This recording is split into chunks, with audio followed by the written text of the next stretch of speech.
welcome and thank you for tuning in what was one of the most suspenseful US Open men's finals in quite some time.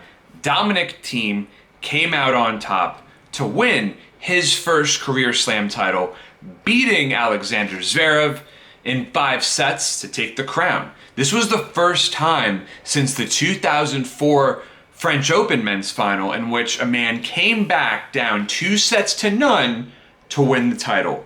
Remarkable mental resolve from Thiem to go out there and win it, even after blowing the opportunity to serve for the match in the 5th set. He was cramping up, he was really struggling to move out there, and for him to gut it out and empty the tank to win his first slam is a wonderful accomplishment. Even without having to face the big three, Dominic Thiem earned the right, as much as anyone, to get such a sacred opportunity to go out and win a slam without having to face one of the 3 best men's tennis players of all time. Thiem has continuously improved throughout his career. He played very poorly in the first 2 sets, make no mistake about it. He was not the Dominic Thiem that only dropped a single set leading up to the US Open final. Zverev, on the other hand, was on the money, hitting such clean shots. I mean, that down the line inside out forehand he was hitting in the first couple of sets was devastating. He was hitting ground stroke winners at over 100 miles an hour. So Zverev, tip your cap to him. Yes, you can say he choked. He was up 2-0 and had a break in the 3rd. He served for the match in the 5th and blew it. So if you want to say Zverev choked this match, that's fine. But you still have to give credit to Thiem for fighting the way he did, especially with his body pretty much falling apart at the finish line. So massive credit to Thiem, regardless of what you want to say about Zverev. He was always going to have it difficult playing in his first slam final, and it was inevitable that serving for his first slam final was going to be a car crash. Simple as that.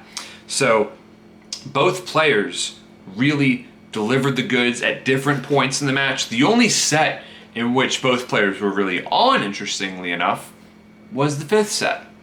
They did save their best tennis for last. Yes, if Novak Djokovic was playing in this final, he would have beaten either of these guys in straight sets. I'm convinced of that. But because Djokovic was not in the final, we were able to enjoy more exciting and more suspenseful tennis because of it. So when you look at the full body of work, this was a result that Thiem deserved.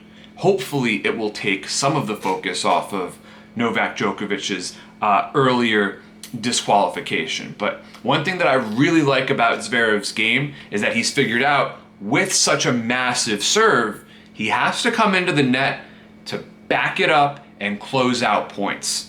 Zverev's performance in this match had a very close correlation to his performance at the net. And when he was volleying well, he was in control, dictating play, and when Thiem was ripping those passing shots, do you remember Thiem's passing shot to tie the match up at 5-all in the 5th set, and then his passing shot on the very next point? That was amazing. So both players had their magic shots at various different points, and Zverev, for the most part, served better than Thiem. He had a higher first serve percentage of first serve points won, but as many tennis fans will tell you, the most important serve-related statistic is percentage of second serve points won. Thiem won 48% of his, while Zverev only reached 41%. So Zverev will be back. He will win plenty of slam titles in his career. His performance outside of the slams has been remarkable, and hopefully this will be a breakthrough moment for him because he has chronically underachieved at slams throughout his career. This is a good result for him, although this has to be easily the most heartbreaking loss of his career. You could see how difficult it was for him during his runner-up speech. Your heart has to really go out for the guy. He still worked hard and fought. A lot of guys would have just rolled over and quit in the 5th set after blowing back-to-back sets in a final. And he looked dejected and finished after the first game in the 5th set, but he did not quit. He kept going, and that's why I don't want to call an outright choke on Zverev's part, even with the amazing opportunities that he had.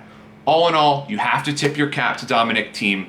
He is a wonderful player, great guy, great for the sport of tennis, wonderful ambassador for the sport, very humble in victory, and I look forward to seeing how he performs at the French Open as well. Thank you so much for tuning in, and please subscribe to my channel.